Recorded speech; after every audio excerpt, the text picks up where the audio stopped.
بسم الله الرحمن الرحيم الحمد لله رب العالمين وبه نستعين على أمور الدنيا والدين والصلاة والسلام على سيد المرسلين وإمام المتقين نبينا محمد وعلى آله وصحبه أجمعين أما بعد فيا إخوة الإسلام rahimakumullah, kita akan melanjutkan penjelasan tentang sikap Ahlus Sunnah wal Jamaah antara sekte-sekte yang terdapat dalam umat ini. Sikap atau manhaj Ahlus Sunnah antara kelompok-kelompok yang menyempal dalam umat ini. Kita baca sebentar matannya, mengulang yang silam. قال المصنف رحمه الله بل هم الوسط في فرق الأمة كما أن الأمة هي الوسط في الأمم. Bahkan mereka, yakni Ahlus Sunnah, adalah umat yang pertengahan di antara kelompok-kelompok dalam umat ini. Makna pertengahan adalah al-mu'tadil, al-adlul khiyar, yang paling adil, yang paling terbaik, yang paling munsif, yang paling fair antara kelompok-kelompok yang muncul di umat ini. Kama annal ummata hiyal wasatu fil umam. Sebagaimana umat ini, yakni umat Islam, adalah merupakan umat al-wasat, al-adlul khiyar, umat yang pertengahan, yang terbaik di antara seluruh umat-umat di luar agama Islam. Ya. Kalaulah ada kambing hitam, kemudian ada warna putih satu titik, maka warna putih itu adalah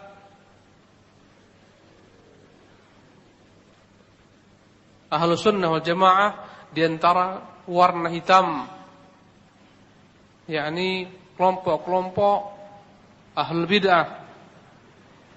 Kemudian kalaulah Islam itu, kalaulah diumpamakan seluruh agama-agama yang ada di muka bumi ini adalah merupakan kambing yang berwarna hitam, maka jika ada kambing tersebut warna putih di tubuhnya, warna putih yang sedikit itulah perumpamaan umat Islam di antara seluruh umat. Begitu banyaknya kesesatan daripada kebenaran. Menunjukkan sedikitnya Ahlus Sunnah dibandingkan dengan Ahlul Bid'ah. Mereka sedikit. Sebagaimana disebutkan Rasulullah sallallahu alaihi wasallam tentang ciri-ciri al-firqatun najiyah, kelompok yang selamat.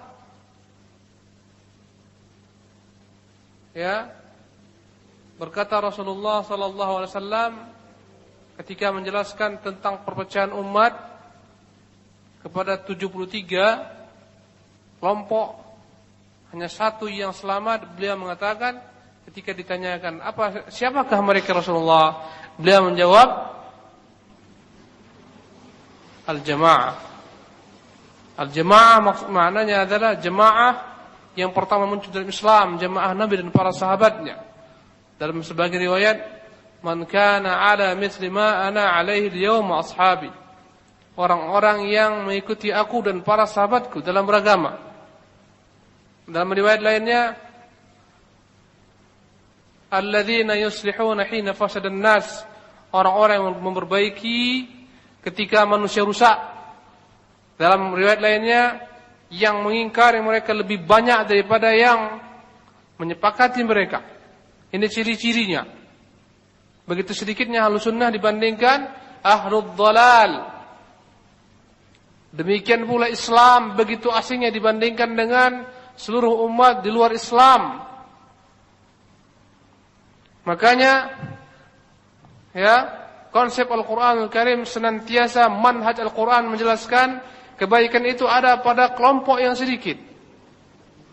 Kebenaran itu ada pada kelompok yang sedikit. Bahkan Al-Quran Al-Karim mengecam kelompok yang banyak. Wa in tuti' aktsara man fil ardi yudilluka an sabilillah. Kalau kau ikuti kebanyakan orang di muka bumi ini, mereka akan membuatmu sesat daripada jalan Allah Subhanahu wa taala. Wa ma yu'minu aktsaruhum billahi illa wa hum musyrikun. Tidaklah beriman kebanyakan mereka kepada Allah kecuali mereka berbuat syirik.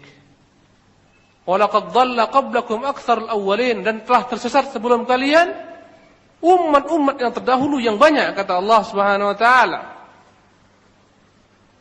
Wa qalilan min ibadiyas syakur, sedikit sekali hamba-hambaku yang bersyukur. Kam min fi'atin qalilatin ghalabat fi'atan katsiratan biidznillah. Berapa banyak kelompok yang sedikit mengalahkan kelompok yang banyak dengan izin Allah. Makanya banyak itu bukanlah standar kebenaran. Harus dicamkan, dan ini kaidah. Standar kebenaran bukan dilihat daripada banyaknya orang-orang yang mengamalkan atau yang mengikuti. Tapi standar kebenaran ditimbang dengan wahyu. Yang wahyu menyebutkan bahwasanya kebanyakan orang tidak mengerti. Walakinna aktsaran nas la ya'lamun. Tapi kebanyakan manusia tidak mengerti. Jadi jangan terkecoh dengan jumlah. Dan jangan berpikir tentang target-target jumlah. Dalam tempo sekian, pengikut kita akan sekian. Itu bukan ciri-ciri ahlu sunnah. Sibuk dengan jumlah. Sibuk dengan kuantitas, sibuk dengan mengumpulkan suara, mengumpulkan pengikut. Tidak. Ahlu sunnah tasfiyah, menyaring, tarbiyah. Setelah disaring, diajarkan, dididik umat dengan yang telah murni. Ahlu sunnah bukan jalan mereka at-tajmi'. Tajmi'un nas, mengumpulkan orang-orang ramai, itu bukan manhajnya ahlu sunnah. Nabi SAW menolak ketika ditawarkan untuk menjadi pemimpin mereka, pemimpin orang-orang kufar. Karena Nabi paham yang namanya tajmi'un nas, mengumpulkan manusia dengan centang perenang, akidahnya, visi misinya adalah merupakan perkumpulan yang semu. Yang mana kata Allah Subhanahu wa taala ketika menjelaskan orang-orang munafikin dan orang-orang ahlu kitab, tahsabuhum jami'a wa qulubuhum syatta. Engkau menganggap mereka itu bersatu padahal mereka bercerai-berai. Yakinlah ikhwan, ini konsep Al-Qur'an yang kita tawarkan kepada antum, yang kita jelaskan. Laisa min indina wala min jaybina. Bukan dari kita, bukan dari kantong kita, tapi min indillah, daripada Allah Subhanahu wa taala. Dalam hadis ya tentang masuknya 70.000 orang ke dalam surga tanpa hisab, tanpa azab, berkata Rasulullah, "Uridat alayya al-umam," telah ditampakkan kepadaku umat-umat di hari kiamat kelak. Fara'aitu an-nabiyya wa ma'ahu ar-ruhayd, kulihat nabi dengan sejumlah kecil pengikut. Wan nabiyya wa ma'ahu ar-rajulu aw ar-rajulan, nabi yang diikuti 1-2 orang pengikutnya. Wan nabiyya wa laysa ma'ahu ahad, dan ada pula nabi yang tidak memiliki pengikut 1 orang pun. Allahu Akbar. Nabi membawa wahyu tapi enggak ada 1 orang pun yang mengikuti dia. Berkata Syekh Muhammad rahimahullah ketika menyebutkan tentang faedah hadis ini bahwasanya ya al-kasrah, yang namanya jumlah yang banyak, bukanlah merupakan standar. Itu benar. Baik. Jadi begitulah cerminan umat Islam di antara seluruh umat-umat di luar Islam. Mereka laksana warna putih, yakni di antara hitamnya kulit kambing. Adapun ahlu sunnah dibandingkan dengan ahlu bidah sama seperti itu pula. Fahum, berkata Syekhul Islam rahimahullahu taala, fahum wasatun fi bab sifatillah subhanahu wa ta'ala baina ahli at-ta'til al-jahmiyah wa ahli at-tamthil al-musyabbihah.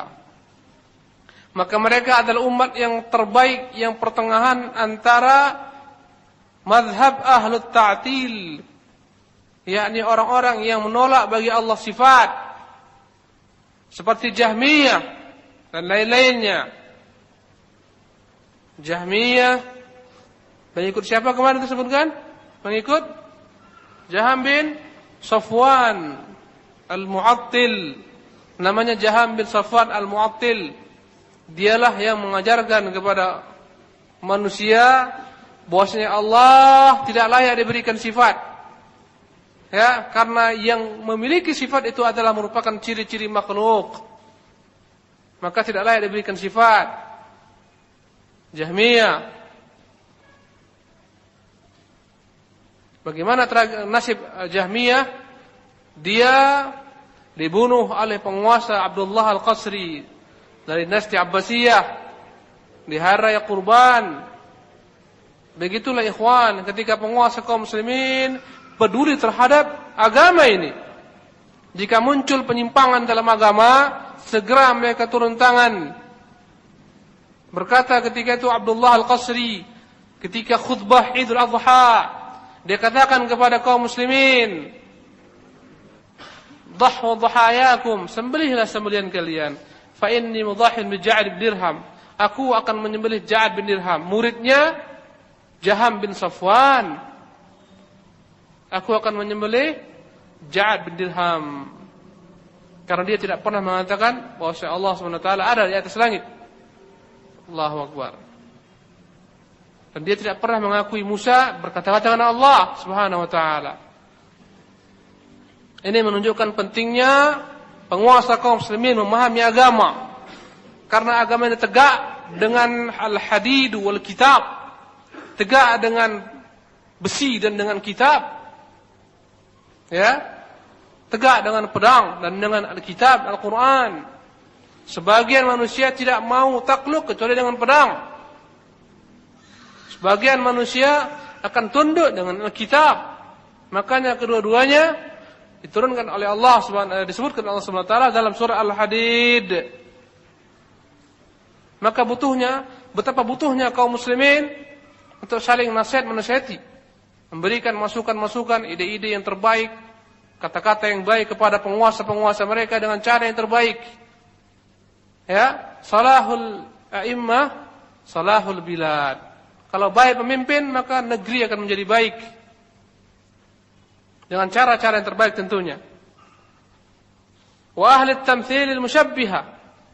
Mereka ahlu sunnah pertengahan antara kelompok ta'til, kelompok yang menolak bagi Allah sifat dari Jahmiyah, dan ahli tamthilil musyabbiha, dan kelompok al-musyabbiha, kelompok yang menyatakan Allah itu serupa dengan makhluk. Kata mereka, kalaulah ada makhluk yang paling tergagah, begitulah kira-kira wajah Tuhan. Hasya wa kalla lillah. Hasya wa kalla subhanahu wa ta'ala. Ini telah kita jelaskan. Wahum wasatun fi babi af'alillah bainal jabariyyati wal qadariyah wa ghairihim. Dan mereka adalah umat yang terbaik, yang pertengahan antara paham Jabariyah dan Qadariyah dalam masalah af'alullah, perbuatan-perbuatan Allah. Juga kita telah jelaskan bahwasanya paham Jabariyah mengenai af'alul ibad, perbuatan-perbuatan hamba adalah merupakan perbuatan Tuhan, perbuatan Allah. Dalam paham ini bahwasanya makhluk itu mujbar, terpaksa, majbur.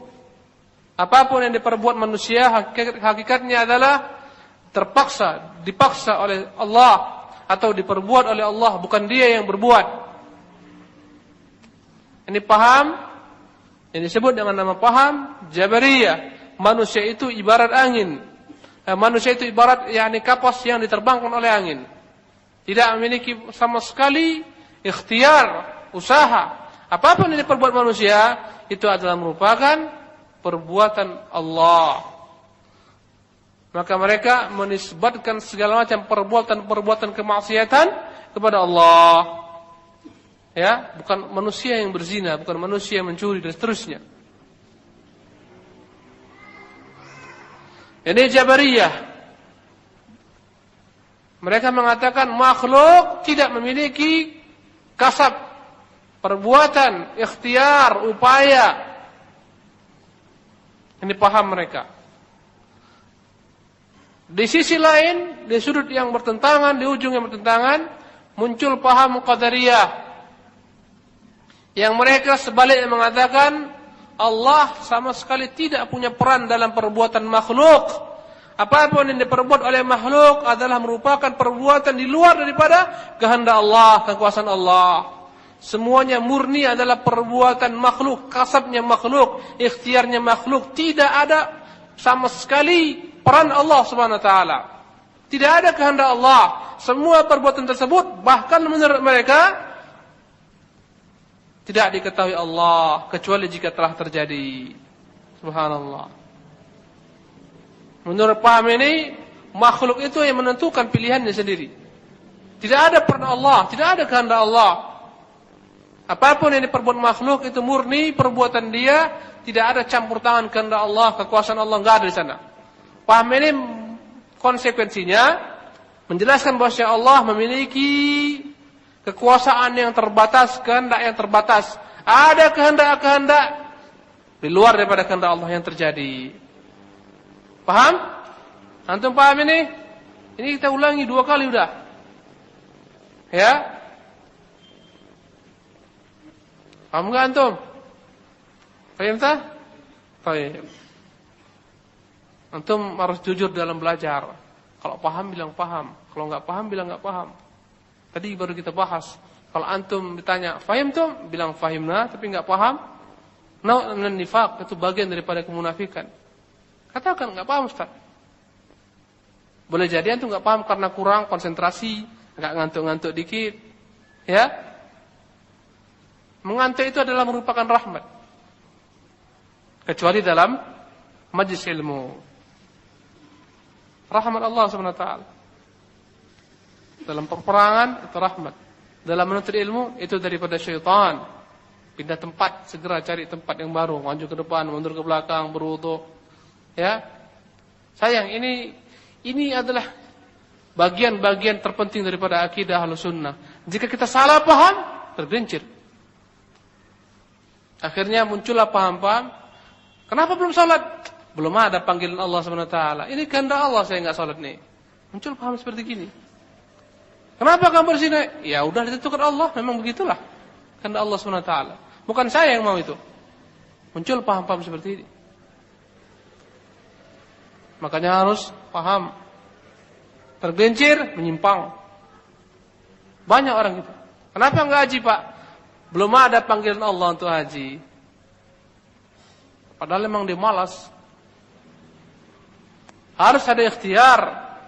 Adapun Ahlussunnah, mereka pertengahan antara 2 kelompok ini. Mereka mengatakan bahwasanya makhluk itu punya kasab, artinya punya perbuatan, punya ikhtiar, punya iradah, punya kehendak. Tetapi apapun ikhtiarnya makhluk, apapun kehendaknya makhluk, tidak akan mungkin dapat terjadi kecuali dengan kehendak dan kekuasaan Allah Subhanahu wa taala. Jika makhluk berkehendak tidak mesti terjadi kecuali jika Allah Subhanahu wa taala pun mengkehendaki. Ada orang berkehendak untuk berzina tapi enggak jadi. Kenapa? Ya. Karena terhalang. Allah enggak berikan izin. Terhalang dengan berbagai macam halangan. Orang mau korupsi tapi enggak. Dia berkehendak untuk korupsi tapi enggak terjadi. Allah katakan wa ma tasyauna illa an yasha Allah. Tidaklah kalian berkehendak kecuali kehendak Allah Subhanahu wa taala. Ahlussunnah mengatakan makhluk itu punya ikhtiar, punya kasab. Tapi ikhtiarnya makhluk, kasabnya makhluk itu di bawah iradah Allah, di bawah kehendak Allah Subhanahu wa taala. Kalau itu kebaikan, maka itu terjadi dengan kehendak Allah yang sifatnya syar'iyah. Ini kita ulang-ulang sekali. Kalau andai kata itu terjadi dalam bentuk perkara-perkara yang Allah benci, yang Allah murkai, hamba berkehendak. Ya, hamba memilih kekufuran dan dia menjadi kafir dengan ikhtiar dia, dengan pilihan dia, dengan upaya dia dan dengan kehendak Allah yang sifatnya kauni. Karena Allah enggak pernah ridha terhadap kekafiran. Allah katakan wala yarda li ibadihil kufra. Dia tidak pernah rela daripada hambanya kekufuran, tapi dia menginginkan terjadi. Karena ada hikmah di balik itu semua. Paham nggak antum ini? Ridha? Fahimta? Alhamdulillah. Kalau seseorang mencuri dan dia berhasil mencuri, ya, maka dia itu mencuri dengan pilihan dia sendiri, dengan ikhtiar, dengan kasabnya sendiri. Tetapi kalaupun itu berhasil, terjadi dengan kehendak Allah, karena Allah memberikan kepada dia kudrah, kemampuan. Kalau Allah cabut kudrah itu nggak mampu dia. Allah buat tangannya putus, contohnya Allah buat tangannya itu cacat, nggak bisa dia mencuri. Tapi Allah memberikan baginya kudrah. Ya, Allah memberikan baginya kudrah, kemampuan. Kita ini semua ikhwan bergerak karena kudrah Allah. Kalau dia cabut kudrah tersebut, kemampuan tersebut, nggak bisa kita berdiri, nggak bisa kita datang salat ini. Ya, sebagaimana sebagian orang dicabut bagi Allah Subhanahu wa taala darinya kudrah, kemampuan untuk berbuat sesuatu. Ya, mau berzina dia, Allah cabut kudrah kemampuan berzina. Ya, Allah hilangkan syahwatnya, atau Allah Subhanahu wa taala buat dia hilang syahwatnya, dan seterusnya. Allah mampu. Kalaupun kehendak tersebut terjadi, ya, maka kehendak makhluk ini dibawa kehendak Allah Subhanahu wa taala jua. Tetapi kehendak Allah dibagi menjadi dua. Kalaulah hal tersebut bertentangan dengan agama, ya, yang tidak diridhai Allah Subhanahu wa taala, tapi terjadi juga, itu terjadi dengan kehendak kauni. Allah Subhanahu wa taala tidak pernah ridha terhadap iblis, tapi dia berkehendak menjadikan iblis. Untuk apa dia menjadikan iblis? Untuk hikmah. Di balik penciptaan iblis ada hikmah. Ya, banyak sekali hikmahnya. Kalau Allah Subhanahu wa taala tidak memiliki kehendak menjadikan iblis, enggak jadi dia. Tapi Allah memiliki kehendak, dan kehendak ini sifatnya kehendak kauniyah yang umum. Allah berkehendak menjadikan kita menjadi orang mukmin. Kita menjadi mukmin dengan ikhtiar kita. Kita belajar, kita menimba, menuntut ilmu agama, menjadi orang-orang yang beriman dengan ikhtiar kita, pilihan kita. Tetapi ini pun juga dengan kehendak Allah Subhanahu wa taala, yang dikatakan dengan kehendak syar'i yang Allah Subhanahu wa taala ridai. Makanya beda antara kehendak kauni dengan syar'i. Kehendak kauni pasti terjadi. Kehendak Allah yang namanya kauni pasti terjadi. Adapun kehendak yang syar'i terkadang tidak terjadi. Allah berkehendak agar hamba-hambanya beriman. Tapi Allah Subhanahu wa taala yakni berkehendak agar hamba-hambanya seluruhnya beriman. Tapi Allah Subhanahu wa taala tidak mau itu terjadi. Kata Allah, "Walau syaa Allah la amana man fil ardi jami'a." Kalau Allah mau akan beriman semua yang di muka bumi ini, tapi Allah tidak menghendaki itu. Ya? Ketika orang memilih iman, itu kehendak, namanya kehendak apa? Kehendak syar'i. Ya, maka tidak semua orang itu memilih iman. Ya, karena itu adalah merupakan ikhtiar dia, pilihan dia, tapi dengan kehendak Allah yang sifatnya apa? Kauni. Ini jangan pernah antum lupa. Kalau enggak paham, tanya sama yang paham. Pulang dari sini tanya. Antum malu bertanya kepada saya, tanya sama kawan-kawannya. Ini akan mengeluarkan antum dari kepada segala macam bentuk kesulitan. Banyak yang datang bertanya, "Ustaz, kalau semuanya udah merupakan takdir Allah Subhanahu wa taala, untuk apa kita beramal?" Ya, banyak sekali penyimpangan-penyimpangan dalam perkara ini. Dia malas salat, ini kan kehendak Allah Subhanahu wa taala. Sebagaimana ungkapan orang-orang musyrikin, ya. Walau syaa Allah ma asyrakna, kata mereka, kalau Allah mau kami enggak berbuat syirik. Wala abauna, tidak pula nenek moyang kami menjadi orang-orang musyrik. Artinya apa? Seolah-olah mereka mengatakan kesyirikan kami ini adalah merupakan kehendak Allah Subhanahu wa taala, pilihan Allah. Padahal mereka yang pilih. Tetapi ini terjadi dengan kehendak Allah yang sifatnya kauni. Jadi beda antara kehendak kauni dengan syar'i. Kehendak kauni pasti terjadi. Ya. Kehendak syar'i tidak harus terjadi. Antum ini mau berbuat kebaikan, mau pergi haji contohnya, berkehendak mau pergi haji. Ya. Terkadang Allah enggak kehendaki terjadi. Antum meninggal dan seterusnya. Ya. Allah SWT inginkan agar semua orang memiliki uang dan harta untuk berhaji. Allah ridha dengan perbuatan tersebut, tapi dia tidak menghendaki semua orang pergi berhaji. Ada orang-orang yang memiliki uang tapi tidak juga pergi haji. Ya. Kemudian kehendak kau ini sifatnya umum, mencakup segala sesuatu, yang baik ataupun yang buruk. Adapun kehendak yang namanya syar'i khusus tentang perkara-perkara yang baik berkaitan dengan syariat agama yang diridhai oleh Allah Subhanahu wa taala. Semoga ini dipahami dan dimengerti. Kita lanjutkan atau gimana ini? Kita lanjutkan atau kita tes dulu nih? Gimana Pak Sugeng? Tes dulu apa lanjut? Kita tes dulu atau dilanjutkan ini? Mana? Lanjut. Lanjut kata beliau. Lanjut. Baik. Berkata Syekhul Islam rahimahullah, wa fi babi wa'idillah bainal murji'ah wal wa'idiyah minal qadariyyati wa ghairihim. Ini perkara baru, bab baru. Adapun ahlu sunnah, mereka adalah umat yang al-adl khiyar, wasat, pertengahan yang terbaik dalam bab wa'idillah, ancaman-ancaman Allah Subhanahu wa taala, antara kelompok Murji'ah dan kelompok Wa'idiyah daripada Qadariyah dan lain-lainnya. Ini istilah-istilah bahasa Arab. Kalau antum baru dengar mungkin agak payah, tapi dengarkan, berupaya untuk pahami. Ikhwani rahimanillahu wa iyyakum ajma'in. Dalam masalah ayat-ayat yang berkaitan dengan ancaman-ancaman Allah, seperti ayat tentang neraka, ayat tentang orang-orang yang menentang Allah, bermaksiat menentang Allah Subhanahu wa taala, ancaman-ancamannya siksa, azab dan seterusnya. Dalam bahasa Arabnya ini disebut dengan nama wa'id. Apa namanya? Wa'id. Ancaman.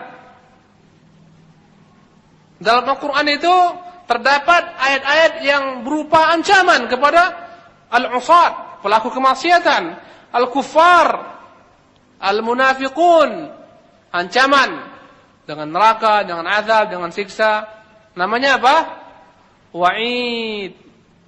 Dan di dalam Al-Qur'anul Karim itu ada pula ayat-ayat yang berisi yakni berita gembira dengan bentuk ganjaran pahala, janji-janji Allah kepada orang-orang beriman, diberikan surga, diberikan nikmat, janji Allah kepada orang-orang yang bertakwa, orang yang bersabar. Bahasa Arabnya namanya al-wa'du. Apa namanya? Al-wa'du. Saya ulangi lagi. Antum ini harus konsentrasi. Setelah ini saya yakin akan saya tanya.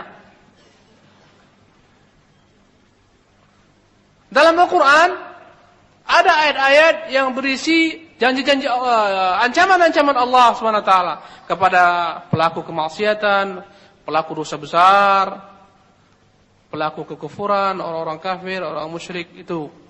Ada ayat-ayatnya, ancaman.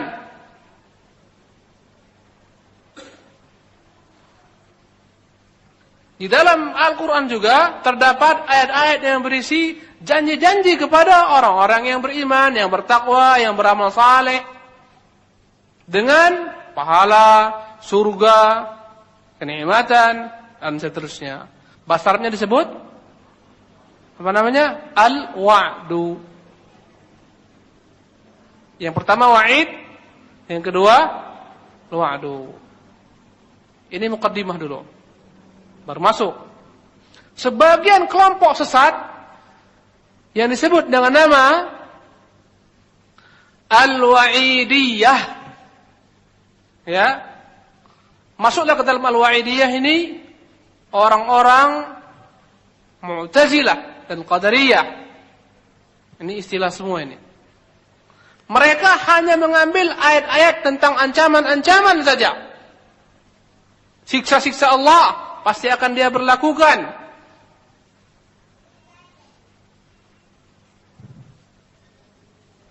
Menurut mereka, setiap ancaman Allah pasti akan terjadi terlaksana. Memang kayaknya indah perkataan ini. Tetapi di belakangnya terkandung kesesatan. Paham mereka ini, setiap orang yang berdosa, berbuat dosa besar, diberikan Allah ancaman, pasti akan dilaksanakan ancaman tersebut. Ya, maka setiap orang yang melaksanakan dosa besar, menurut paham ini, pasti akan masuk neraka, kekal selama-lamanya. Ya, kata mereka apa? Infadzul wa'id. Allah harus konsekuen melaksanakan janji-janjinya. Maka setiap orang yang berdosa, orang yang bertaubat, dan dia orang-orang yang berdosa, berbuat dosa besar, dan dia tidak bertaubat, mati, pasti akan masuk kemana? Dalam neraka menurut paham mereka. Kalau sudah masuk ke dalam neraka, mustahil akan keluar dari neraka selama-lamanya. Mereka kekal. Gak layak mereka untuk dimasukkan ke dalam surga. Kenapa? Karena mereka telah menodai iman mereka dengan dosa-dosa besar. Maka orang yang berzina, orang yang mati minum khamar, orang yang mati berjudi gak taubat, orang yang mati korupsi gak taubat, menurut paham ini al-wa'idiyah, mereka itu pasti masuk neraka kekal selama-lamanya. Maka seluruh pelaku-pelaku dosa besar yang diberikan ancaman-ancaman dalam Al-Quran, pasti menurut mereka akan diterapkan Allah ancaman tersebut. Ya. Maka menurut mereka pelaku dosa besar wajib masuk ke dalam neraka kekal selama-lamanya. Ya. Enggak mungkin mereka dimasukkan ke dalam surga. Kenapa? Ternoda iman mereka dengan perbuatan dosa-dosa besar. Ya. Orang-orang yang mati dalam dosa besar tidak bertaubat, menurut paham wa'idiyah, mereka matinya masuk ke dalam neraka kekal selama-lamanya.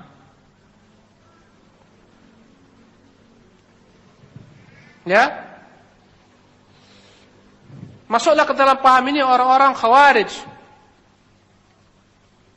Orang-orang apa? Khawarij.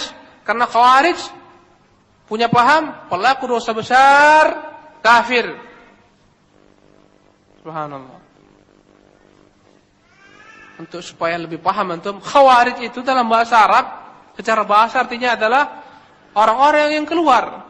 Adapun yang dimaksudkan dalam agama kita Khawarij itu adalah orang-orang yang keluar daripada penguasa kaum muslimin, menentang penguasa kaum muslimin, menumpahkan darah kaum muslimin, mengkafirkan kaum muslimin. Inilah dia ciri-ciri kaum Khawarij. Nenek moyang mereka itu yang telah menumpahkan darah Ali bin Abi Thalib radhiyallahu anhu. Mereka pula yang telah diperangi oleh Ali. Paham? Apa nama paham ini? Pahamnya namanya paham kelompok Al-Wa'idiyah. Apa namanya? Al-Wa'idiyah. Siapa mereka? Di antaranya orang-orang Qadariyah. Maksud Qadariyah di sini adalah orang-orang Mu'tazilah. Karena orang-orang Mu'tazilah mengatakan tidak ada takdir, maka mereka disebut juga dengan nama Qadariyah. Dan wa ghairihim, dan lain-lain. Siapa lain-lain? Khawarij. Ya. Udah? Kelompok lain berpegangan dengan ayat-ayat janji-janji Allah Subhanahu wa taala. Ya, janji Allah kepada orang-orang yang beriman dan seterusnya. Maka muncullah pemahaman yang bertentangan dengan pemahaman yang pertama ini. Ini pemahaman balik. Menurut mereka, menurut pemahaman yang kedua ini, kalau orang telah beriman, apapun dosa-dosa yang dia perbuat, perbuatan apapun yang dia kerjakan, tidak mengurangi imannya. Karena perbuatan itu, amalan itu bukan bagian daripada iman. Saya ulangi lagi. Kalau yang pertama mengatakan pelaku dosa besar itu kafir, maka paham yang kedua ini mengatakan, kalau orang udah beriman, gak ada masalah. Apapun yang dia buat. dia mencuri, dia berzina, itu tidak mengurangi imannya. Karena paham mereka, iman itu hanyalah merupakan perkataan saja, atau perkataan dan keyakinan saja, enggak ada kaitannya dengan perbuatan. Kalau orang telah beriman, mengatakan saya beriman, maka ketika itu seluruh perbuatan-perbuatan apapun enggak ada sangkut pautnya dengan iman. Maka kalau orang untuk berzina, enggak berkurang imannya. Orang mencuri, enggak berkurang imannya. Karena mencuri itu perbuatan, berzina itu perbuatan, dan perbuatan itu enggak ada sangkut pautnya dengan iman. Iman hanyalah perkataan dan keyakinan saja, menurut paham mereka. Bahkan sebagian mereka mengatakan iman hanyalah keyakinan saja, enggak dikatakan enggak apa-apa. Kalau orang udah beriman, janji Allah kepada orang-orang beriman pasti akan diterapkan. Apa janji Allah kepada orang-orang beriman? Orang beriman akan diberikan surga. Orang beriman akan dimasukkan ke dalam rahmat Allah. Kalau orang sudah beriman, enggak lagi bermanfaat baginya apa? Amal. Mereka ini diwakili oleh kaum yang disebut dengan nama Murji'ah. Apa namanya? Murji'ah, dari bahasa Arab arja'a yurji'u, irja'un, murji'atun. Arti arja'a artinya adalah mengakhirkan, menunda.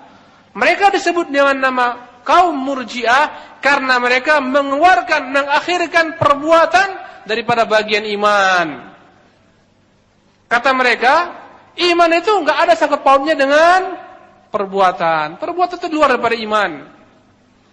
Paham sekarang ini, paham Murji'ah ini banyak sekarang mungkin diwakili oleh orang-orang yang mengatakan yang penting eling wae wis. Cukup ingat saja. Iman itu ingat Allah, zikir kepada Allah, itu iman. Enggak perlu amal-amal lain. Salat enggak perlu dan zakat enggak perlu semua. Yang penting iman. Kalau orang sudah beriman, dah. Paham apa namanya ini? Paham? Murji'ah. Atau disebut juga dengan paham wa'diyah. Kalau yang tadi wa'idiyah, ini wa'diyah, dihilangkan ianya. Kontras sekali ikhwan. Ini mengatakan orang buat dosa besar masuk neraka selama-lamanya. Ini mengatakan orang berbuat dosa besar mukmin sempurna imannya. Allahu Akbar.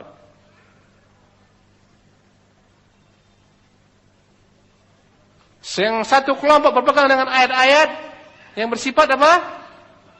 Ancaman-ancaman. Yang sebagian lainnya, kelompok lain bergantung dengan ayat-ayat apa? Janji-janji Allah Subhanahu wa taala. Dan saya katakan berulang, setiap kelompok dalam Islam ini menyimpang sesat karena mereka mengambil sebagian daripada Islam, meninggalkan bagian lainnya. Itu semua sebabnya. Ahlus sunnah yang mengambil seluruh kebaikan dalam Islam, menolak semua kejelekan dalam Islam. Kelompok-kelompok lainnya mereka ambil sebagian daripada ayat-ayat, tinggalkan ayat-ayat lainnya. Karena itulah mereka tersesat. Baik, ini antum sudah paham tentang orang-orang Wa'idiyah, telah paham juga tentang orang-orang Wa'diyah. Kalau enggak paham konsep Ahlus Sunnah, enggak ada gunanya kita ngaji malam hari ini. Yang antum hafalkan berarti syubhat. Sekarang antum harus tahu bagaimana konsep Ahlus Sunnah terhadap sikap kedua kubu yang bertentangan ini. Ini dia yang paling perlu antum hafalkan ini. Jangan sampai hafal syubhat, enggak tahu sama sekali tapi mana yang benar. Tahu dia syubhatnya. Ya. Kalau antum meninggal sebelum saya terangkan ini bahaya nanti. Maka jangan meninggal dulu. Dengarkan baik-baik. Jangan tidur dulu maksudnya. Baik. Adapun Ahlus Sunnah, mereka menggabungkan antara ayat-ayat yang bersifat ancaman-ancaman dengan ayat-ayat yang bersifat janji-janji Allah Subhanahu wa taala. Kata mereka, ayat-ayat ancaman ini, ya, kalau berlaku kepada orang-orang kufar, ya, karena mereka tidak akan pernah mendapatkan sama sekali rahmat Allah. Mereka akan diazab oleh Allah selama-lamanya. Mereka kufar. Janji-janji Allah kepada orang-orang kafir, mereka kekal di neraka selama-lamanya. Innal ladzina kafaru min ahlil kitabi wal musyrikina fi nari jahannam khalidina fiha ulaika hum syarrul bariyah. Janji Allah, sesungguhnya orang-orang yang kafir, baik daripada ahli kitab dan golongan orang-orang musyrikin lainnya, mereka itu di neraka jahanam kekal selama-lamanya. Maka orang-orang kafir dibagi dua. Ada ahlu kitab, ada yang bukan ahlu kitab yang disebut dengan nama musyrikun. Ahlu kitab Yahudi dan Nasrani. Selain ahlu kitab, selain mereka. Adapun ayat-ayat yang berupa ancaman-ancaman ini terhadap pelaku-pelaku kemaksiatan, dengan janji-janji Allah SWT terhadap orang-orang yang bertaubat, terhadap orang-orang yang beriman dan seterusnya, maka menurut ahlu sunnah, pelaku dosa besar mereka itu tidak akan kekal di neraka kalau mereka masuk neraka. Menurut ahlu sunnah, orang-orang yang berbuat dosa besar yang tidak bertaubat daripadanya, jika mereka mati, mereka itu dibawa kehendak Allah Subhanahu wa taala. Jika Allah Subhanahu wa taala berkehendak, Allah akan ampunkan mereka dengan dosa-dosa yang mereka perbuat. Dan jika Allah berkehendak, Allah mengazab, menyiksa mereka dengan dosa-dosa yang mereka perbuat. Setelah selesai dosa-dosa mereka, maka mereka dikeluarkan dari dalam neraka, dimasukkan ke dalam surga. Sebagaimana janji-janji Allah, janji-janji Rasulullah sallallahu alaihi wasallam dalam Al-Qur'an dan dalam sunnah yang mulia. Kata Nabi, "Yukhraj minan nari man kana fi qalbihi habbatu khardal min iman." Dikeluarkan dari dalam neraka yang dalam hatinya ada satu besar biji zarah daripada keimanan.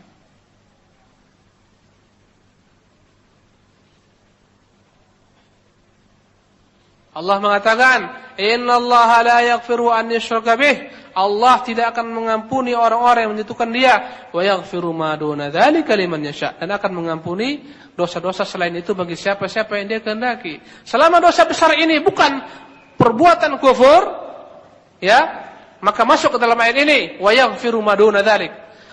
Dan Allah akan mengampuni yang selain daripada itu, liman yasha, kepada siapa-siapa yang dia kehendaki. Berarti ada juga orang-orang yang Allah SWT tidak ampuni, diberikan siksa sesuai dengan dosa-dosanya.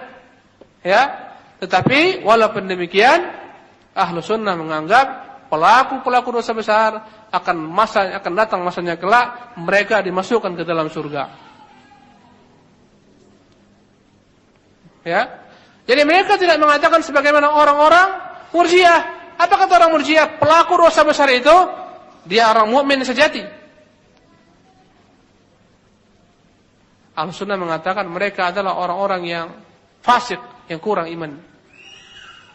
Adapun orang-orang Khawarij, adapun orang-orang Wa'idiyah mengatakan mereka bukanlah mukmin. Mereka itu apa jadi kalau bukan mukmin? Kafir. Allahu Akbar. Baik, maka berkaitan dengan perkara berikutnya. Antum dengarkan. Wa fi babi asma'il iman wad-din bainal haruriyyati wal mu'tazilati wa bainal murji'ati wal jahmiyah. Adapun konsep ahlu sunnah dalam hal yang berkaitan dengan memberikan vonis kepada seorang itu mukmin atau kafir, dia itu beriman atau tidak beriman, maka ahlu sunnah adalah umat yang paling pertengahan, yang paling terbaik di antara kelompok-kelompok Islam yang menyempal, yakni di antara kaum Haruriyah atau namanya Khawarij. Khawarij punya nama lain, namanya apa? Haruriyah. Kenapa mereka disebut dengan nama Haruriyah? Karena ketika Ali memerangi mereka, mereka terdesak, mereka berlari berkumpul di tempat yang bernama Harurah di negeri Irak. Makanya mereka disebut juga dengan nama Haruriyah, orang-orang yang lari ke kampung Harurah.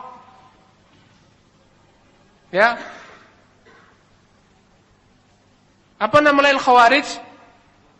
Haruriyah atau Murraq. Banyak nama mereka. Murraq artinya yang keluar. Sama dengan Khawarij.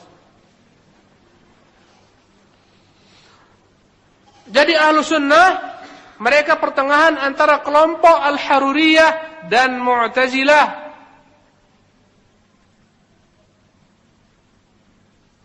Mu'tazilah apa? Sudah pernah kita sebutkan dulu. Mu'tazilah itu orang-orang yang memiliki pemahaman sebagaimana pemahaman pemimpin mereka yang bernama Wasil bin Atha, muridnya Al-Hasan Al-Basri, yang berselisih dengan gurunya, kemudian dia buat halaqah sendiri, dia memisahkan diri. Maka berkata gurunya Al-Hasan Al-Basri, i'tazala anna Wasil berpisah menyendiri daripada kita. Ya, saat itu dia dan para kelompok pengikutnya disebut dengan Mu'tazilah, yang memisahkan diri daripada pahamnya kaum muslimin. Dalam hal apa mereka berpisah? Dalam hal memberikan vonis ataupun label kepada orang-orang yang berbuat dosa besar di golongan umat ini. Tadi telah kita jelaskan bahwasanya menurut paham orang-orang Khawarij dan Mu'tazilah, pelaku dosa besar itu disebut apa? Disebut kafir menurut orang-orang Haruriyah, Mu'tazilah, Haruriyah ataupun Khawarij. Kafir. Adapun orang-orang Mu'tazilah berbeda nama, ya, berbeda namanya di dunia, tetapi sama hakikatnya di negeri akhirat. Adapun orang-orang Mu'tazilah mengatakan bahwasanya pelaku dosa besar itu, kalau dia udah berbuat dosa besar, maka dia keluar daripada Islam, tapi tidak masuk ke dalam kekufuran. Jadi apa tepatnya? Kata mereka, dia bukan lagi mukmin, tapi bukan juga dia kafir. Apa jadi posisinya? Mereka itu di dunia ini adalah manzilatun bainal manzilatain, di tengah-tengah di antara dua tempat, di antara iman dan di antara kufur. Kalau orang Khawarij mengatakan pelaku dosa besar apa? Kafir. Maka mereka halalkan darahnya, ditumpahkan darahnya. Karena itu mereka menumpahkan darah hadis dan lainnya. Orang-orang Mu'tazilah mengatakan pelaku dosa besar bukan mukmin, bukan pula kafir, tapi apa? Manzilatun bainal manzilatain, di antara dua tempat itu, di antara mukmin dan kafir. Itu dalam hukum dunia, penamaan mereka di dunia. Orang Haruri ataupun orang Khawarij mengatakan kafir, mereka mengatakan bukan mukmin, bukan kafir. Tapi dalam hukum akhirat, kedua-duanya sama-sama mengatakan pelaku dosa besar berkekalan di neraka selama-lamanya. Allahu Akbar. Kalau ditanya, bagaimana dengan orang-orang kafir? Kalau begitu bedanya? Kata mereka apa? Ya, kalau kata orang-orang Mu'tazilah, tentu azab mereka walaupun kekal selama-lamanya di bawah azabnya orang-orang kafir. Adapun orang-orang Khawarij mengatakan, mereka memang telah menjadi kafir, makanya kekal selama-lamanya. Yang jelas hasilnya di negeri akhirat, pemahaman Mu'tazilah dengan Khawarij sama-sama pelaku dosa besar itu apa? Kekal di neraka selama-lamanya. Sama-sama kekal. Enggak ada menurut paham mereka itu ada orang-orang yang berbuat dosa besar kemudian diberikan Allah keampunan, dimasukkan ke surga. Enggak ada. Makanya orang-orang Khawarij, Mu'tazilah mengingkari yang namanya syafaat. Enggak ada syafaat itu. Udah masuk neraka, kekal. Enggak ada yang namanya neraka, pindahkan ke surga, enggak ada. Enggak ada syafaat. Makanya orang-orang Khawarij, orang-orang Mu'tazilah yakin tidak akan dapat syafaat Rasulullah SAW. Karena mereka mengingkari apa? Syafaat. Memang mereka enggak berhak menerima syafaat. Jadi dalam masalah asmaul iman, penamaan seorang dia mukmin atau bukan, menurut paham Mu'tazilah dan Khawarij, ya, di negeri akhirat mereka itu akan berkekalan kafir. Di dunia ini kafir menurut orang Khawarij, menurut Mu'tazilah di antara dua tempat. Tapi aneh paham Mu'tazilah ini, enggak masuk akal sekali. Ya. Enggak ada yang namanya tempat tengah itu. Kalau andai kata ada orang-orang yang berbuat dosa besar mati, menurut orang Khawarij jelas, enggak disalatkan, dikuburkan orang-orang kafir. Mu'tazilah mau diapakan ini? Mau disalatkan? Ya, dia ini bukan mukmin. Kalau andai kata mau dikuburkan di kuburan orang-orang kafir, dia bukan orang kafir. Mau diletakkan di kuburan kaum mukminin, bukan juga. Di mana diletakkan? Berarti harus ada kuburan khusus. Manzilatun bainal manzilatain. Kuburan di antara dua pemakaman kuburan. Aneh sekali. Ya, pahamnya Mu'tazilah. Inilah paham Wasil bin Atha. Gara-gara inilah dia bertentangan dengan gurunya. Kata Hasan Basri, ahlul kabirah, pelaku dosa besar, tahtal masyiah. Inilah akidah Ahlussunnah. Ahlussunnah mengatakan pelaku dosa besar, mereka itu ya di negeri akhirat diserahkan kepada Allah Subhanahu wa taala hukumnya. Jika Allah Maha mengampuni mereka, jika Allah Maha mengadab mereka. Dan setelah diadab akan dimasukkan ke dalam surga dan tidak berkekalan. Ya. Adapun dalam penamaan mereka di dunia, orang-orang Ahlussunnah mengatakan pelaku dosa besar, mukmin naqisul iman, orang mukmin yang kurang imannya, atau mu'minun bi imanihi fasiqun bi kabiratihi. Dia itu beriman dengan imannya, tapi dia menjadi fasik dengan dosa-dosa besarnya. Tapi tidak tercabut daripadanya nama iman. Jangan kita katakan wahai kafir, enggak boleh. Karena dia melakukan perbuatan dosa besar yang tidak mengeluarkan dia daripada iman. Paham antum?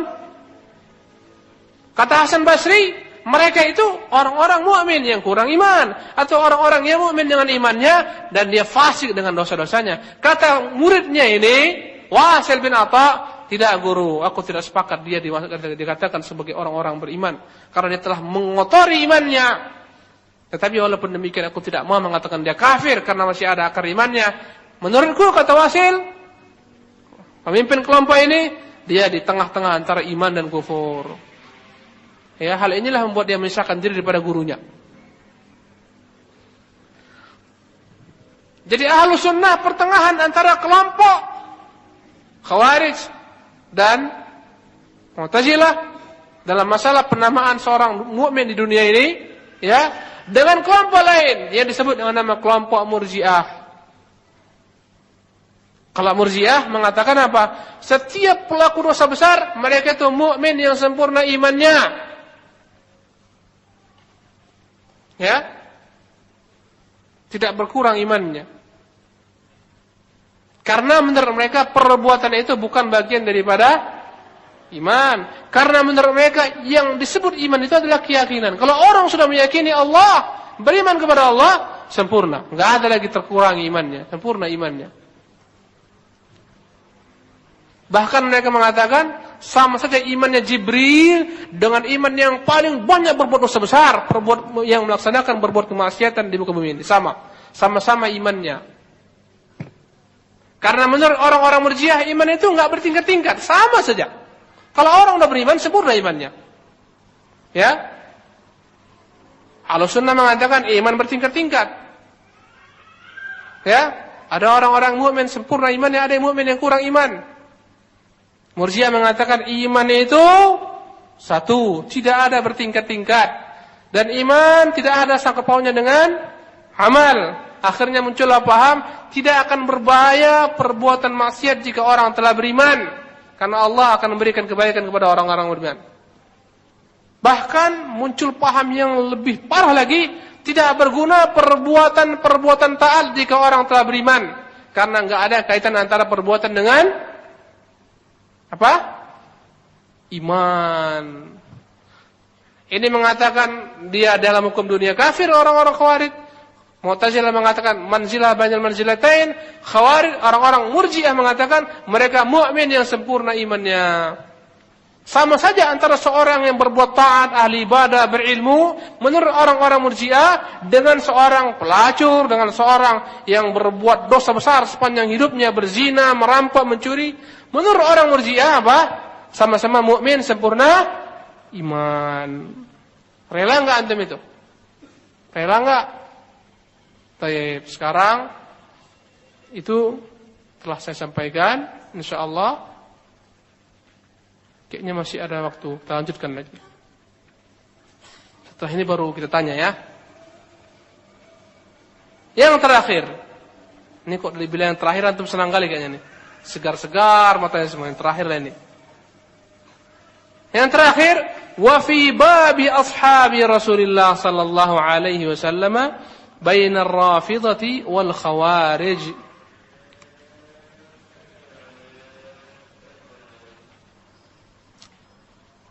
Adapun ahlu sunnah dalam permasalahan yakni sikap mereka terhadap para sahabat-sahabat Rasulullah, mereka pertengahan antara orang-orang yang disebut dengan nama Rafidhah atau Syiah dan orang-orang yang disebut dengan nama Khawarij. Ahlu sunnah pertengahan antara kelompok Rafidhah. Apa itu kelompok Rafidhah? Rafidhah dalam bahasa Arab artinya adalah yang menolak, dari kata-kata rafadha. Rafidhah kelompok yang menolak. Mereka disebut dengan nama Rafidhah karena mereka menolak Zaid bin Ali bin Husain bin Ali bin Abi Talib ketika mereka menuntut agar Zaid bin Ali mengkafirkan sahabat Rasulullah yang bernama Abu Bakar dan Umar. Mereka bertanya kepada Zaid, "Wahai Zaid, apa sikapmu, apa perkataanmu, apa penilaianmu terhadap Abu Bakar dan Umar?" Ya. Berkata Zaid, "Ni'mal wazirani li-jaddi." Sebaik-baik pembantu, kedua-duanya sebaik-baik pembantu bagi kakekku. Siapa maksudnya? Rasulullah. Dia berkata tentang Abu Bakar dan Umar, "Ni'mal waziran li-jaddi." Sebaik-baik pembantu kedua-duanya bagi kakekku. Maka seketika mereka menolak Zaid. Ya, mereka menolak Zaid sebagai pemimpin mereka, imam. Sejak saat itu mereka disebut dengan nama Rafidhah.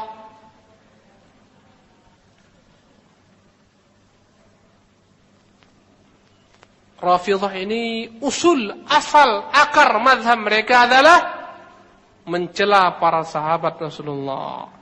Bahkan bukan hanya mencela, mengatakan fasik, mengatakan munafik, bahkan mengatakan mereka itu kafir, kecuali ahlul bait saja dan sebagian kecil sahabat-sahabat yang bukan daripada ahlul bait. Apa kata mereka tentang sahabat? Sahabat-sahabat itu apa? Kafir, munafik, fasik. Maka dibangun agama mereka di atas mengkafirkan para sahabat-sahabat Rasulullah, mengkafirkan Abu Bakar, mengkafirkan Utsman, mengkafirkan Umar, mengkafirkan seluruh sahabat-sahabat kecuali segelintir kecil, semisal Miqdad, ya, Ibnu Aswad. Kata mereka yang enggak kafir Miqdad, yang enggak kafir Abu Dzar, yang enggak kafir Salman, selainnya kafir. Allahu Akbar. Kecuali mereka ini dan seluruh ahlul bait. Loh, kenapa dikafirkan? Karena mereka semuanya sepakat menzalimi Ali, mengambil kekuasaan Ali yang seharusnya berhak berkuasa setelah Rasulullah menjadi khalifah adalah Ali. Tapi mereka semua sepakat rela. Maka mereka kafir. Subhanallah. Ini terhadap sahabat-sahabat Rasulullah secara umum mayoritas. Adapun kepada ahlul bait, mereka angkat setinggi-tingginya ahlul bait sampai pada tingkat ghulu, berlebih-lebihan, ekstrim. Sampai-sampai yang paling sempal mereka mengatakan Ali itu dalamnya ada Tuhan, menitis padanya roh Tuhan. Bahkan Ali sempat membakar mereka pada masa Ali sendiri. Bahkan mereka mengatakan Ali itu adalah Al-Musa yang berhak mendapatkan wasiat. Bahkan mereka mengatakan Jibril salah alamat dalam menyampaikan wahyu. Bahkan mereka mengatakan seluruh imam-imam mereka itu adalah lebih utama daripada para nabi, karena para nabi itu mendapatkan wahyu melalui perantara Jibril, tapi imam-imam mereka langsung daripada Allah Subhanahu wa taala. Sebagaimana orang-orang sufi yang sempalan mengatakan, ya, ahlu sunnah, ulama-ulama hadis itu berbincang dari orang-orang yang mati, daripada orang-orang yang mati, daripada orang mati. Kita enggak butuh riwayat, enggak butuh sanad. Kita langsung daripada Allah. Maka ada kesamaan sini antara orang-orang sufi yang nyempal dengan orang-orang Syiah. Kata mereka, manzilatul wali fawqa manzilatin nabi. kedudukan wali itu lebih daripada kedudukan nabi. Sebagaimana pahamnya orang sufi. Cuma mereka mengatakan bukan wali, manzilatul imam. Kedudukan para imam lebih tinggi daripada kedudukan nabi. Makanya kalau antum baca kitab-kitab ulama, erat sekali antara hubungan antara sufi dengan Syiah, Rafidah. Erat sekali.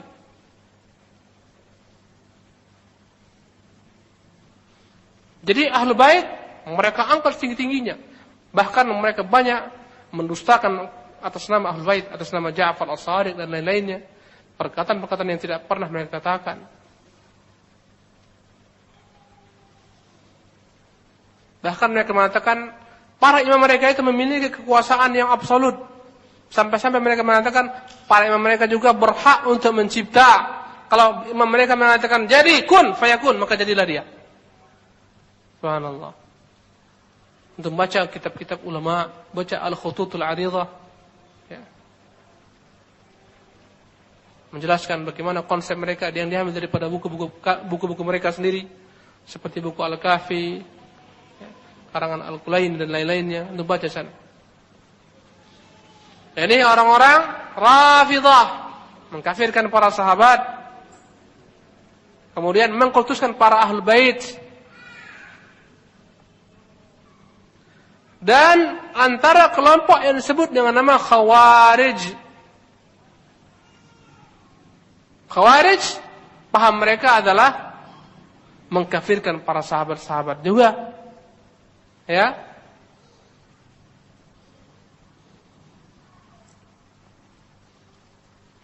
Kalau orang-orang Khawarij mereka mengkafirkan Utsman ke bawah. Utsman, Ali, Muawiyah kafir. Tapi mereka angkat setinggi-tingginya Abu Bakar dan Umar. Mereka lah yang menumpahkan darah Utsman. Mereka pula yang menumpahkan darah Ali. Mereka yang memerangi Muawiyah, memerangi Amr bin As. Kaum Khawarij mengkafirkan para sahabat-sahabat Rasulullah. Bukan hanya mengkafirkan, bahkan menumpahkan darah mereka, membunuh mereka. Yang bunuh Ali itu orang Khawarij. Adapun Ahlus Sunnah, mereka pertengahan antara kedua kelompok yang gulu ini. Sebagian mengkultuskan para sahabat sampai pada tingkat Tuhan, yakni khususnya para Ahlul Bait, ya, melecehkan sahabat lainnya. Kalau Khawarij mengkultuskan Abu Bakar Umar, mereka melecehkan sahabat-sahabat lainnya, Abu Bakar, Utsman dan Ali dan seterusnya. Ahlus Sunnah mereka pertengahan. Ahlus Sunnah mengatakan para sahabat semuanya adalah orang-orang yang diridhai oleh Allah Subhanahu wa taala. Ya, mereka adalah manusia-manusia yang tidak maksum. Tetapi Allah Subhanahu wa taala memberikan kepada mereka janji-janji yang banyak, kebaikan, keridhaan. Maka mazhab Ahlus Sunnah, yakni mereka diharamkan untuk mencela sahabat-sahabat Rasulullah, apalagi mengkafirkannya. Ya. Mazhab Ahlus Sunnah adalah at-taraddi ala ashabi Rasulullah, mendoakan agar Allah meridhai para sahabat-sahabat Rasulullah. Mereka memiliki paham bahwasanya sahabat-sahabat Rasulullah adalah udulun, yang terbaik, khiyarul ummah, sebaik-baik umat. Ya. Itu mazhabnya Ahlus Sunnah. Semua sahabat udul, adil, jujur. Tidak ada yang berbohong, tidak ada yang munafik. Mereka sebaik-baik umat. Ya. Adapun perselisihan antara mereka, mazhab Ahlus Sunnah al-imsak, menahan diri untuk tidak menggunjing para sahabat, mencela para sahabat, melebihkan yang lain di atas lainnya. Ya, ini mazhabnya Ahlus Sunnah. Pertengahan. Enggak diangkat para sahabat sehingga dikultuskan sebagaimana orang-orang Rafidah yang mengkultuskan Ahlul Bait, tidak pula dilecehkan sebagaimana orang-orang Khawarij dan orang-orang Rafidah yang melecehkan, mengkafirkan para sahabat-sahabat Rasulullah yang lainnya. Inilah dia mazhabnya Ahlus Sunnah. Kalau andai kata antum melihat ada orang yang menggunjing sahabat Nabi, pahamilah dia. Kalau bukan Rafidah, maka dia adalah Khawarij. Banyak yang mengunjungi sahabat. Contohnya, banyak yang mengikuti orang-orang Khawarij, membaca kitab-kitab sejarah orang Khawarij, sehingga muncullah penistaan terhadap Utsman. Utsman itu nepotis, Utsman itu ini begini. La ilaha illallah. Semuanya dusta ikhwan. Barakallahu fikum. Uthman sebaik-baik manusia setelah Abu Bakar dan Umar. Ya. Riwayat-riwayat yang dibaca itu adalah riwayat-riwayat yang dipengaruhi oleh sejarah-sejarah orang-orang Khawarij. Kemudian penistaan terhadap sahabat-sahabat semisal Abu Sufyan dicela dengan dikatakan dia haus jabatan, haus pemerintahan, seterusnya. Amr bin As yang licik. Semua ini sejarah yang antum baca, sejarah yang salah dan menyimpang. Sebagian terpengaruh dengan bukunya orang-orang Khawarij. Ada buku yang diantaranya buku sastrawan Mesir bernama Khalid bin Muhammad. Buku itu sejarah Khulafaur Rasyidin, dalamnya banyak penyimpangan tentang perkara-perkara sahabat-sahabat Rasulullah sallallahu alaihi wasallam. Ya. Dituduhkan Abu Amr bin As berdusta, berkhianat dan seterusnya. Ini semua penyimpangan ikhwan rahimanillah wa iyyakum ajma'in. Tidak benar mereka seperti itu.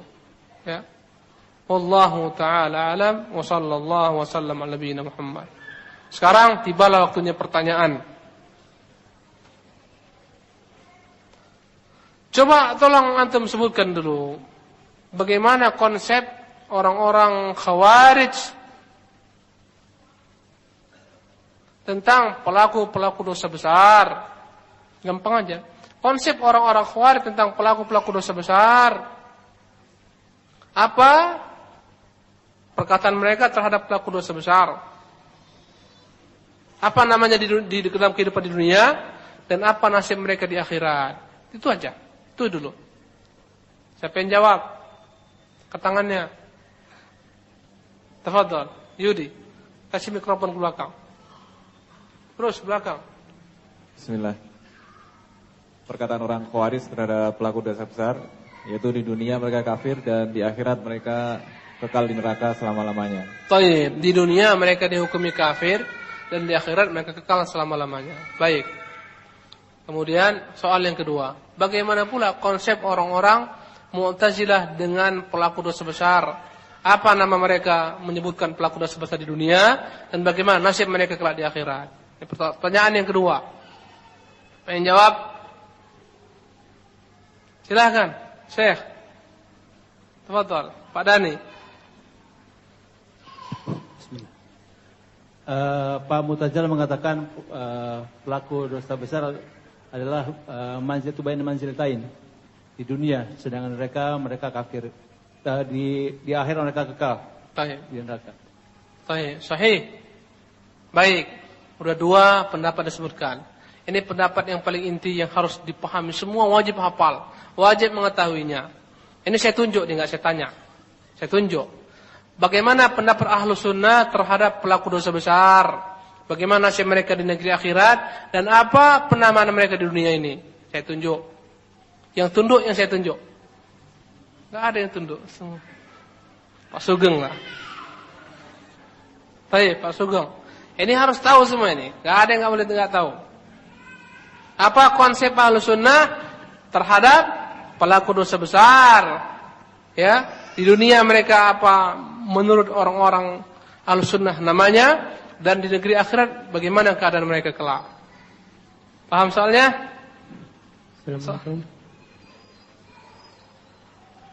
Silahkan. Buka aja katalognya itu. Buka-buka itu nggak apa-apa. Silahkan. Ahli sunnah mengatakan dosa besar tak akan kekal. Ulangi, ahli sunnah mengatakan Tak akan kekal di neraka. Enggak dengar saya ini, keras sedikit suara antum. Ahli sunnah mengatakan pelaku dosa besar tak akan kekal di neraka. Akan kekal? Tak akan kekal. Tidak akan kekal di neraka jika dia masuk neraka. Tapi boleh jadi juga apa? Mereka bertobat. Boleh jadi mereka itu tidak dibakar di neraka, tapi diampuni dosa-dosanya, walaupun dia buat dosa besar. Ya, jadi Ahlus Sunnah berpendapat pelaku dosa besar di negeri akhirat di bawah kehendak Allah. Jika Allah mau mereka dimasukkan ke dalam neraka terlebih dahulu, diazab dengan dosa-dosanya, setelah itu dikeluarkan ke dalam surga, enggak berkekalan. Jika Allah mau mengampuni semua dosa-dosa mereka dan dimasukkan ke dalam surga tanpa disiksa terlebih dahulu. Ini di negeri akhirat sana. Oke? Di dunia, apa pandangan Ahlussunnah tentang orang-orang yang berbuat dosa besar ini? Apa disebut dia? Munafik atau fasik atau apa dia? Di dunia namanya apa? Yang buat dosa besar itu menurut orang Ahlussunnah, apa nama dia di dunia ini? Orang yang berbuat zina. Orang yang berzina disebut apa menurut Ahlussunnah? Dosa besar. Berbuat dosa besar ini digolongkan ke dalam apa? Mukmin, kafir, tidak mukmin, tidak kafir, fasik, munafik, di mana digolongkan? Fasik. Baik. Mereka digolongkan ke dalam orang-orang yang fasik bi kabiratih. Fasik dengan dosa besarnya, ya. Tapi dia mukmin dengan imannya, fasik dengan dosa-dosa besarnya, atau orang-orang yang mukmin kurang imannya. Yang jelas mereka tidak mengkafirkan pelaku dosa-dosa besar. Thayyib. Demikianlah kajian kita malam hari ini, ya. Wallahu taala alam, semoga bermanfaat. Aqulu qouli hadza wa sallallahu wasallam nabi Muhammadin wa ala alihi washabbihi wasallam. Thayyib. Cukupkan sampai di sini dulu.